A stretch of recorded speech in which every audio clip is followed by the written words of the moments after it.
सुप्रभात विद्यार्थियों। आज हम लोग हिंदी कक्षा में हिंदी अध्ययन करने के लिए उपस्थित हैं। मुझे उम्मीद है कि आप लोग भी अपनी पठन सामग्री लेकर हिंदी अध्ययन के लिए हिंदी कक्षा में उपस्थित हुए होंगे। यदि पठन सामग्री नहीं लाए हैं तो वीडियो को यहीं रोकें, पठन सामग्री लाएं और फिर अध्ययन में शामिल हों। पठन सामग्री के लिए हिंदी पाठ्य पुस्तक, Hindi notebook, pen, pencil, eraser इत्यादि की आवश्यकता होगी। अवश्य लेकर आएं। आज हम पाठ 4 हिरोशिमा नामक कविता पाठ से पद्यांशों के संदर्भ सहित अर्थ को समझेंगे। किस प्रकार से पद्यांश का संदर्भ लिखा जाता है ये समझेंगे और अर्थ कैसे लिखा जाता है ये भी जानेंगे।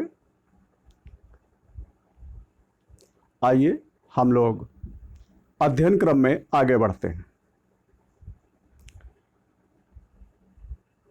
दिया गया है पद्यखंड, पद्यांश, पंक्तियों तो का संदर्भ सहित अर्थ लिखें। तो पद्यखंड कह सकते हैं आप, पद्यांश कह सकते हैं या पंक्तियां कह सकते हैं। तो पद्यखंड या पद्यांश या पंक्तियों का संदर्भ सहित अर्थ लिखें। इस प्रकार से आपको निर्देश मिलेगा। तो ये तीनों शब्द नहीं रहेंगे निर्देश में, कोई एक शब्द रहेगा और इसके बाद पद्यांश की वो पंक्तियां दी होंगी, वो पद्यखंड दिया होगा, वो पद्यांश दिया होगा। तो आपको उन पंक्तियों को पढ़ना है, समझना है।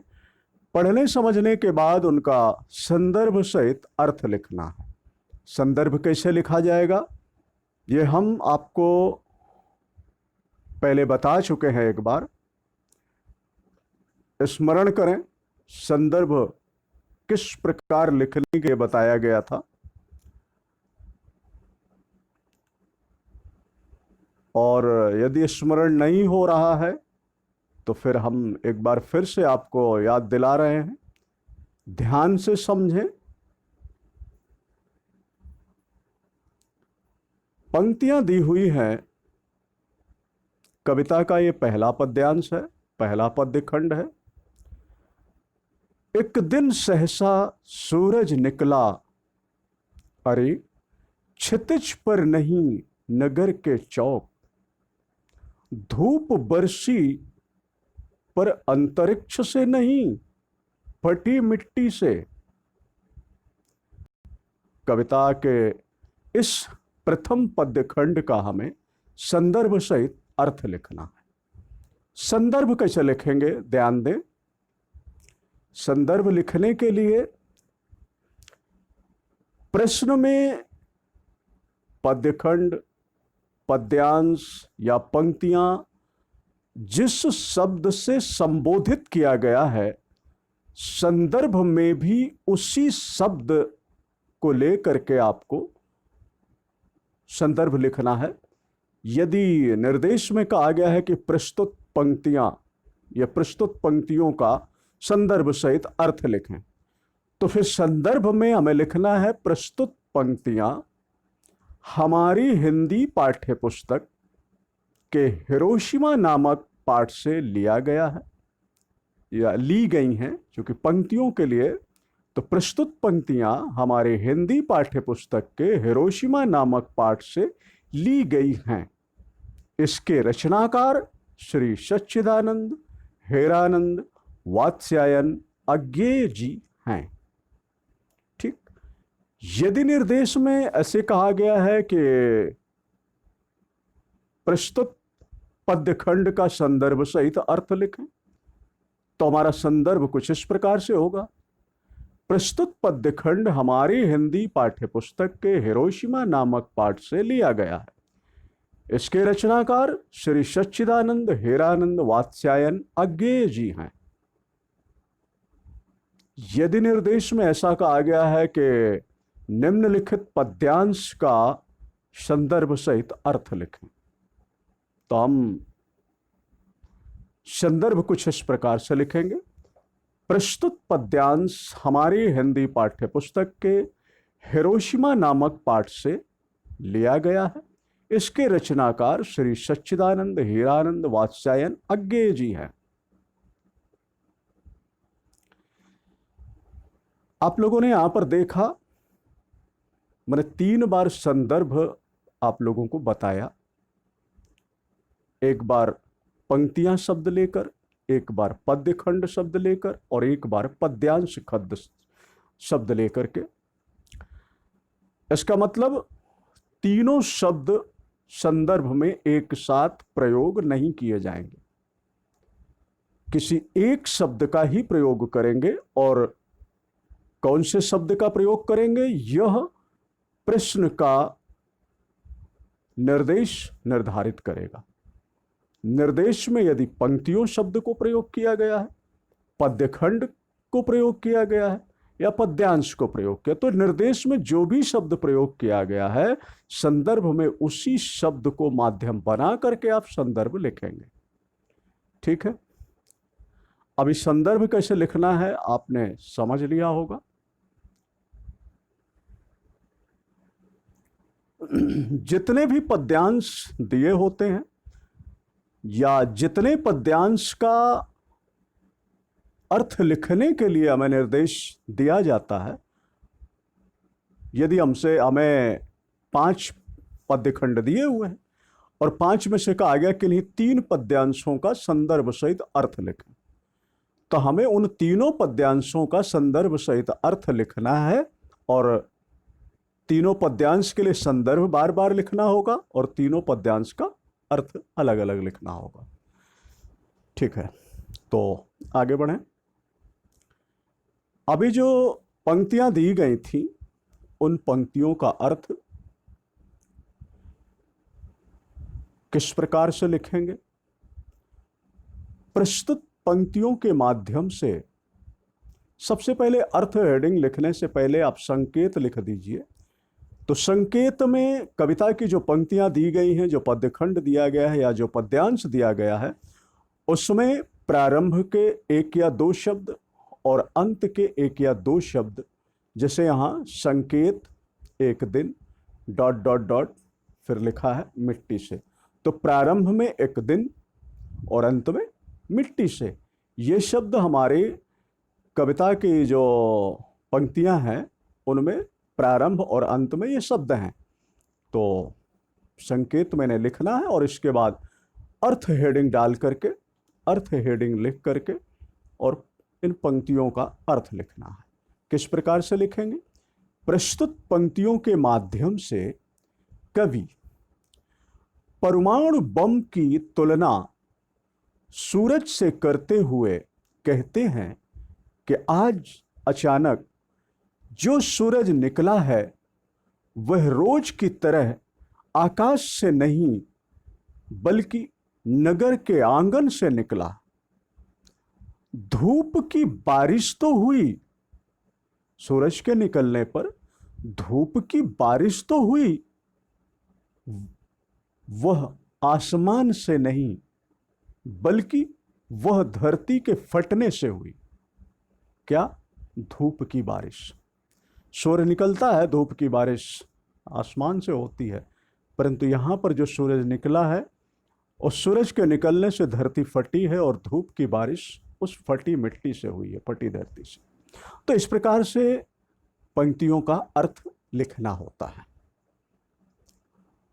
ठीक है, मुझे उम्मीद है कि आप लोगों ने संदर्भ और अर्थ कैसे लिखा जाएगा समझ लिया होगा। अब कविता के शेष पद्यांशों के अर्थ को हम समझेंगे। आइए शेष पद्यांशों के अर्थ को समझते हैं। अगला पद्यांश है, छायाएं मानव जन की दिशाहीन सब ओर पड़ी, वह सूरज नहीं उगा था पूरब में, वह वर्षा सहसा बीचों बीच नगर के,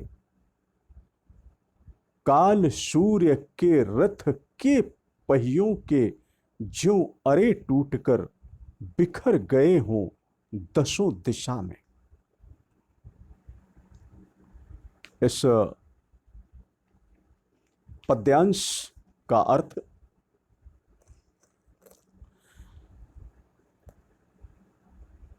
कवि कहते हैं कि जब सूरज निकलता है तो परछाइयां एक ही दिशा में नजर आती हैं,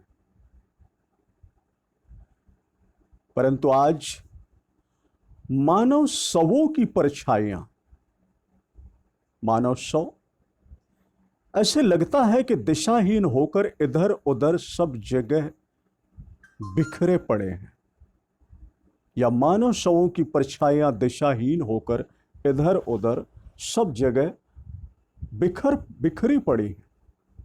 यह सब ऐसा इसलिए हुआ क्योंकि यह सूरज पूरब से नहीं, बल्कि यह विध्वंसक के रूप में नगर के बीचों बीच बरसा था। क्योंकि बम गिरने के बाद, परमाणु बम के फटने के बाद वहां के नागरिकों के अंग छत विछत होकर इधर उधर बिखर गए थे। ऐसे लग रहा था कि परमाणु रूपी सूर्य काल बनकर आया था।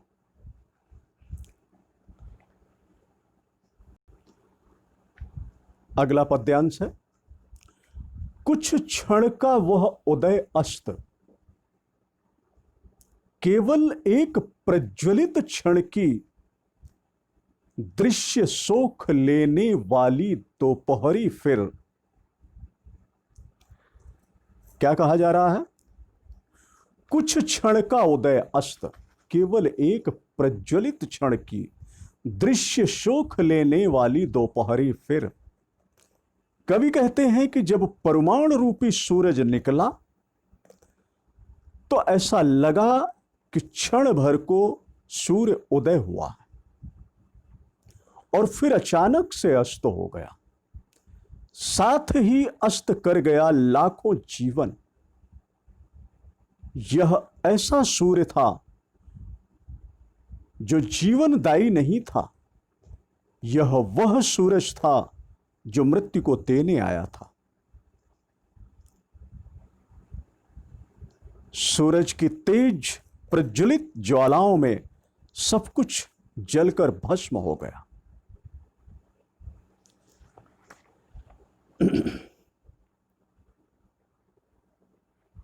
अगला पद्यांश है, छायाएं मानव जन की नहीं मिटी लंबी होकर, मानव ही सब भाप हो गए। छायाएं तो अभी लिखी हैं झुलसे हुए पत्थरों पर, उजड़ी सड़कों की गच पर। तो इन पंक्तियों के माध्यम से कवि कहते हैं, प्रस्तुत पंक्तियों के माध्यम से कवि कहते हैं कि परमाणु बम गिरने से हिरोशिमा में ऐसी विध्वंसक विनाश लीला हुई कि उस दिन एक सजीव नगर ऐसे शमशान में बदल गया जहां मानव के रूप में झुलसे हुए पत्थरों पर जलकर चिपक गए थे, जहां पर मानव छायाएं झुलसे हुए पत्थरों पर जलकर चिपक गए थे।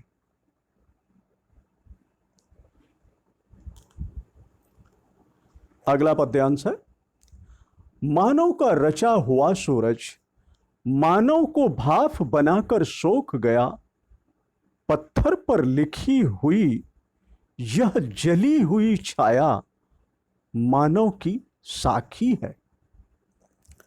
कवि कहते हैं, प्रस्तुत पंक्तियों के माध्यम से कवि कहते हैं कि मानव के द्वारा बनाया गया परमाणु रूपी सूरज मानव को भाप बनाकर उड़ा दिया। ऐसा क्यों कहा कि मानव का रचा हुआ सूरज मानव को भाप बनाकर सोख गया? तो इसका कारण है, सूर्य में ताप बहुत है, और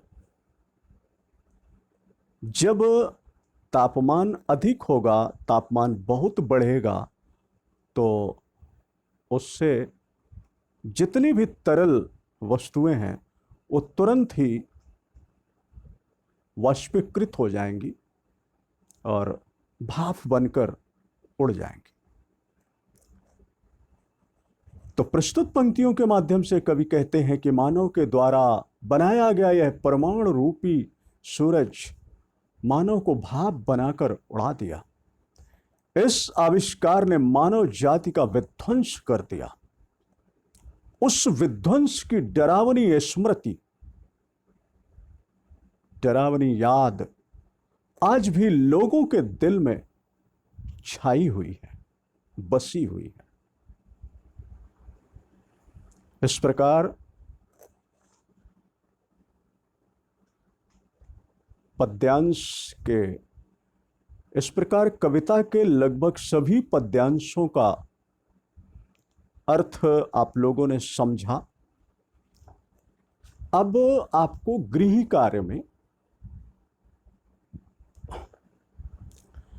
कविता में मेरे द्वारा पद्यांशों को 5 भागों में विभाजित किया गया है। तो उसी प्रकार आप लोग भी कविता के किन्हीं 3 पद्यांशों का या किन्हीं 3 पद्य खंडों का संदर्भ सहित अर्थ हिंदी नोटबुक में लिखेंगे। ध्यान दीजिएगा, मैंने आपको पहले ही बताया है कि जितने भी पद्यांशों का अर्थ लिखने के लिए कहा जाता है, हर पद्यांश के लिए संदर्भ आपको लिखना होता है। तो यहां पर 3 पद्यांशों या 3 पद्य खंडों के संदर्भ सहित अर्थ लिखने के लिए निर्देश दिया जा रहा है। तो आपको 3 पद्य खंड का चयन करना है, वो 3 पद्य खंड लिखने हैं, संदर्भ लिखना है, संकेत लिखना है और फिर अर्थ लिखना है। इस प्रकार ये तीनों पद्यांशों का संदर्भ सहित अर्थ हिंदी नोटबुक 1 में आप लोग लिखेंगे। इसके साथ ही आज का अध्ययन क्रम यहीं समाप्त होता है। धन्यवाद।